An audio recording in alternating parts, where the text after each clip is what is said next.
uh, uh, 2013 National Day of Service. Got one of the St. Louis heavy hitters here, Jonathan Mcfarland, political and community organizer, and you know, and just all around go-getter. He's gonna break down what he's been working on and his thoughts on things. So, Jonathan, what's going on, man? A lot. That's real. But I guess what I specifically is that I was been working on getting basketball courts back in the city of St. Louis.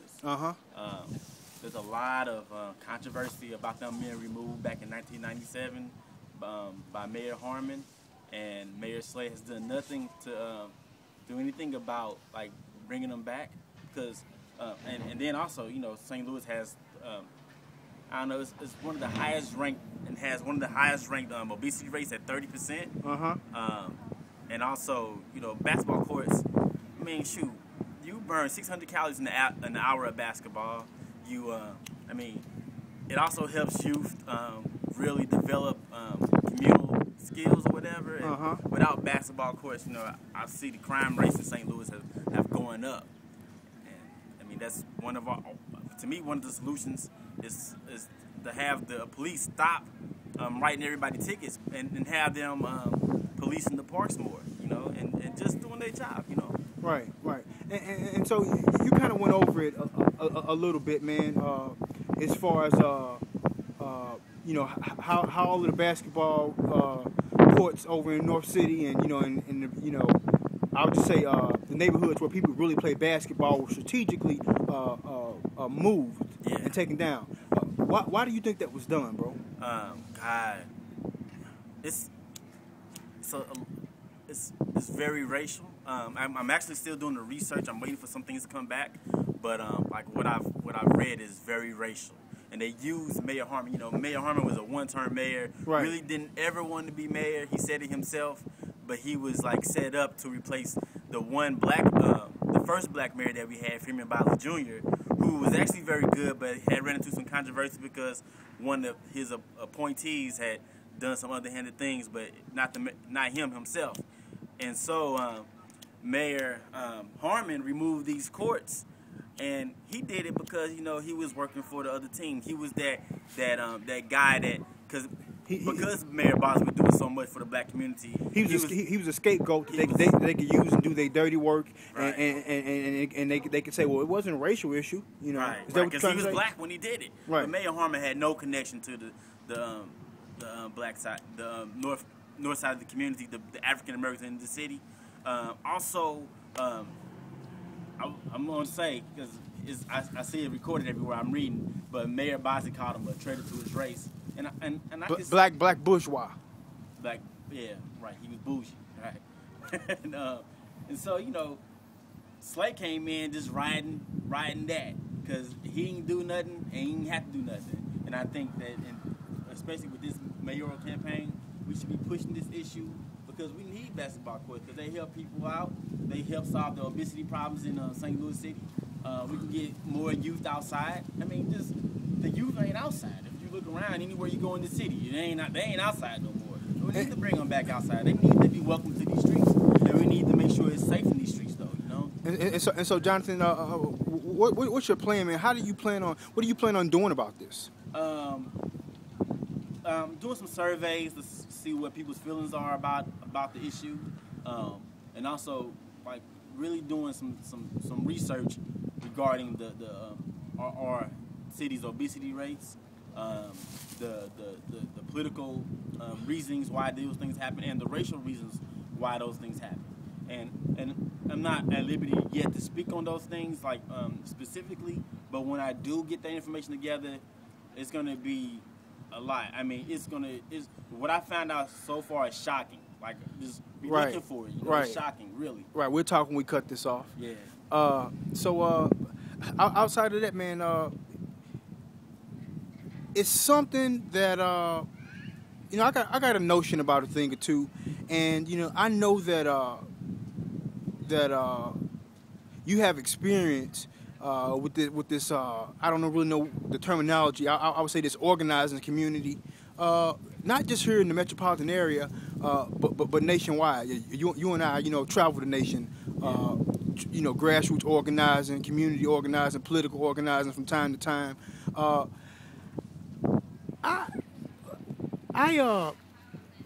From my experience, man, I see a consistent theme going on, this is the question that I want to ask you. From your perspective, can you describe the experience of the black organizer in this organizing culture here in St. Louis and nationwide, in relation to the major established teams and groups and people who are doing this? From your experience, what is the experience of the African American organizer? It's kind of exclusionary. Like, I dare say, Be candid too, bro. Yeah, they don't. I say be candid because I think that some of the things that we experience as black organizers are able to take place because we are always trying to be politically correct. Yeah. And so I think it's time to put it on the table. Right. You're so right. Like so many things that I've gone through, is a lot of it is all going back to me saying something and me saying that I feel like that was very racial is like not accepted. It's like we don't want to talk race, so we bury it all under the cover and we just do racial shit. Well, I'm sorry, we do racial things. Keep it 100, bro. we do racial things. Or people like have. I feel like treated me with a racial, like with racism. There's a certain tone set. Right, but they know they safe because the conversation of racism is so taboo. People can't talk about race. You can't say that was racism because the definition of racism is a race is what a white person described as racism. And if white people describe what racism is, then they're gonna protect themselves with that definition. You know what I'm saying? So I feel like the definition of racism is the exploitation of people who have been disenfranchised from a system that's always been racist, that's been perpetually racist. And so that comes from, that's economic, that's political, and so whenever people exploit those conditions, they are being racist. You know what I'm saying? Like when Paul McKee bought up half of the north side of the city, that was being racist because he exploited what was already happened to people. And right. I think that's a strong definition. And a lot of people feel like that's rough, but I think it's got to be real, Right, and I'm not trying to influence your perspective or feed your mind thoughts. We all know, those of us that know you know that you're an independent thinker, and the only reason that I bring this to you like this is because I know you relate. What is your experience, if any?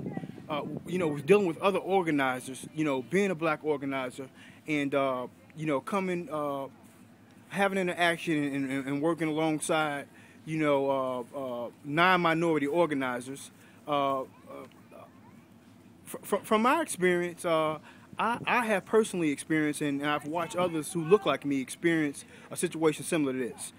We all doing the same work. We all got the same skills, just as competent, if not more competent, than the others. Yet we always seem to wind up in these volunteer positions doing the same stuff, if not more things, and having more responsibility than our counterparts who are being paid and on the payroll. Right. Do you agree with that? Yeah, I do. And if you can elaborate on that, man, why do you think that is? Because it's really a thing about power. Like I think it's a thing about power because the people who get paid and who are like writing all the checks, I don't think they really want to find remedies. They just really like to put band-aids on things and make it look like things are happening, And as long as they got a few volunteer black faces pushing their issue, their agenda, then it look like they legit. But in my reality, it's like, I always wanted to fix the problem, but me coming and trying to bring forth solutions was like hard in the midst of these people who are not minorities. They more or less would rather just point at the problem. And I'm like, well, I don't want to point at the problem no more. I don't think that fixes nothing because as far as I know, through the history of African Americans in this country, we've been pointing at the problem for a long time, and there it is, still existing. You know, and I think it's better if we start to form solutions and start to work those solutions out. And so, with that being said, like, for me to be able to say, yeah, I think these are solutions, and then for the other person who is probably running the organization around, for them to look at my solutions and then say, hey, you know what, but we can't do that because we get paid to do this. And that means the pay is going the wrong way. The pay is going to point out the problem when the pay should be going to fix it. You know, and fixing the problem don't look the same as just pointing it out, you know? Right. I don't even think I feel like I got so much more to say about that. Like, if I had maybe just, I don't know, the ability just to sit down and have more time with that. I already know, bro. Yeah, I don't know. It'll come out. It's still coming out, you know. Right. Well, you know, right here on this stoop that we sitting on, yeah. You know, here in the in the black community, yeah.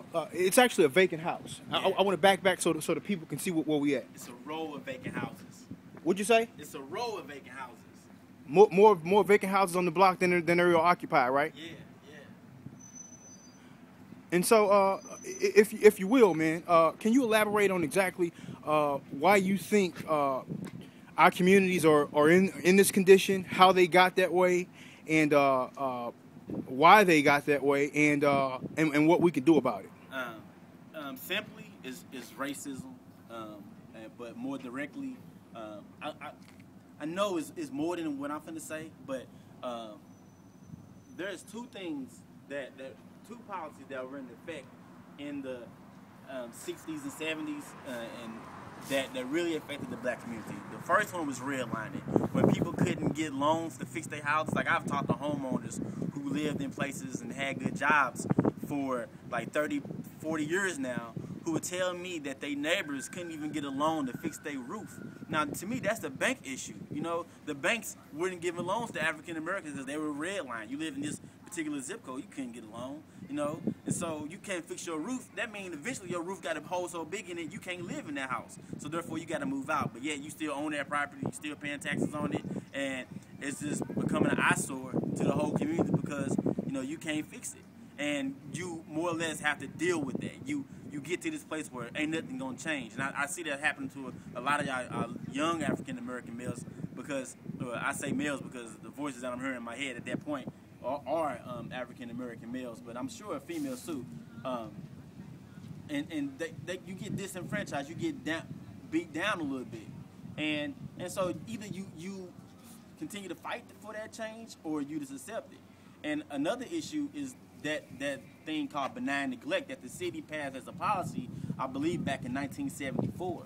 And this happened all across the nation, you know. And so you see dilapidated African American areas. Those things were caused by policies that were very strategic. Yeah, very strategic policies and very lasting. Like, you can't tell me that what happened in 1960 ain't affecting what happened in 2013. You know, because I'm looking at it. This is the policies that happened, you know, and also, like, my mother would tell me stories about how she and her family, they were paying rent in the place, and the landlord would not fix anything, but he would expect the rent to be paid, and he would also expect for them to fix the house themselves. And this was a very racial thing, because who could they go to if the whole justice system was racist itself? And then that also snowballed. Yeah, it snowballed into everything that we live in now, you know.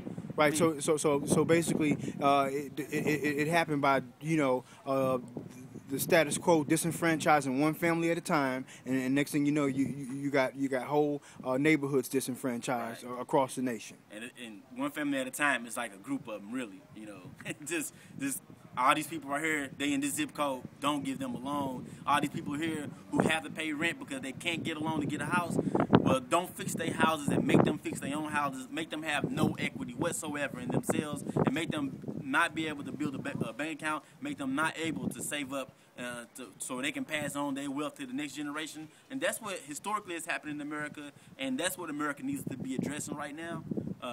I mean, especially the African Americans, we need to be addressing that right now. If nobody else, we need to be pushing the envelope. Right. Well, you know, this video here is 15 minutes, and I don't want to make them too long. At the very least, I'm gonna start this joint over. Right on for coming out and hollering at us, though, man. Yeah, I appreciate it.